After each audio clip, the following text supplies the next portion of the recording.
Hola chicos, bienvenidos una vez más a un video de Edúcate con Lina.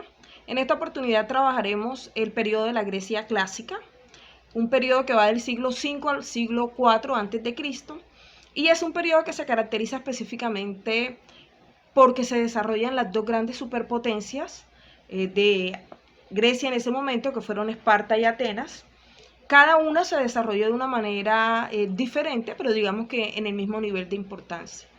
Entonces, antes de comenzar, debemos tener claro que cuando hablamos de Grecia antigua, los griegos como tal no correspondían o no tenían una unidad política. Digamos que cada polis tenía una característica política diferente. Ellos más bien eran una unidad cultural, compartían religión, compartían arte, compartían filosofía, compartían muchas cosas, pero desde el punto de vista político, digamos que cada polis manejaba un modelo diferente. Entonces, teniendo en cuenta esto, sobre todo en el caso de Esparta y Atenas, ambas manejaron dos modelos políticos diferentes. Una era democrática y política y la otra era, digamos, aristocrática y militar. Entonces, fueron dos modelos casi opuestos, con dos sociedades diferentes, pero que tuvieron un mismo nivel de importancia. Es importante también destacar que durante el periodo clásico, Grecia se consolida desde el punto de vista del pensamiento, Grecia se consolida desde el punto de vista económico, de las artes, pero también digamos que tiene muchos enfrentamientos, sobre todo con los persas. Se dan las guerras médicas, se da la guerra del Peloponeso y se inicia también este periodo de democratización de Atenas, que es, digamos, uno de los aportes culturales más importantes de la civilización griega.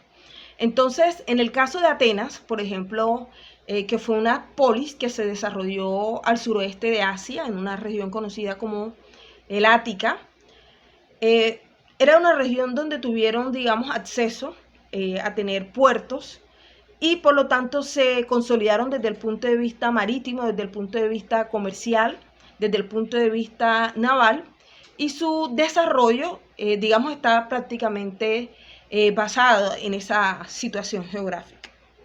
Entonces, desde el punto de vista político, en el caso de Atenas, que es el que nos estamos refiriendo, se dio un desarrollo a través de la historia.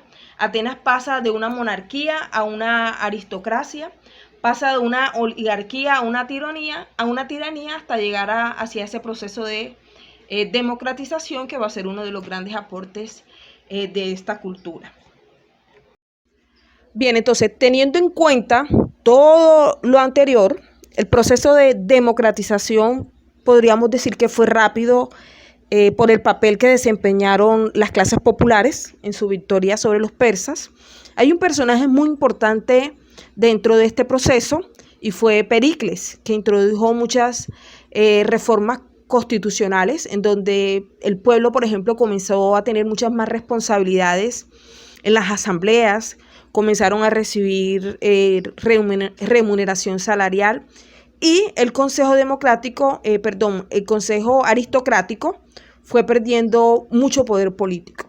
De esta forma se fue consolidando el poder de Atenas junto con ese poder naval del que hemos estado hablando.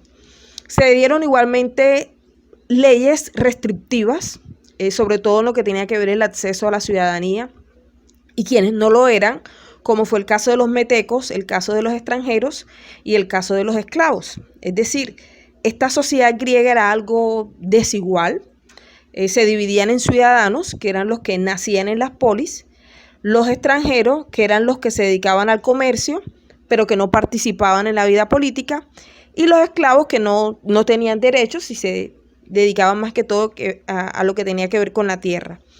La agricultura pues fue muy importante, pero prácticamente la fortaleza de Atenas fue el comercio.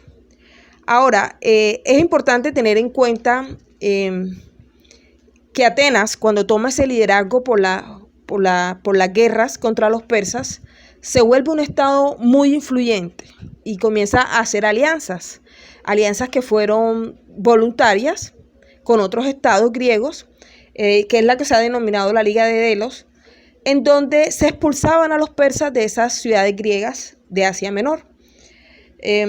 Estos estados podríamos decir que más que aliados fueron súbditos de Atenas. Todo este periodo del que hemos estado hablando de consolidación de la democracia es conocida como la Edad de Oro de Atenas, bajo el mando de Pericles, en donde se construyen muchos edificios, el teatro llega a su máxima expresión y comienzan a sobresalir filósofos como Sócrates. Muchas gracias.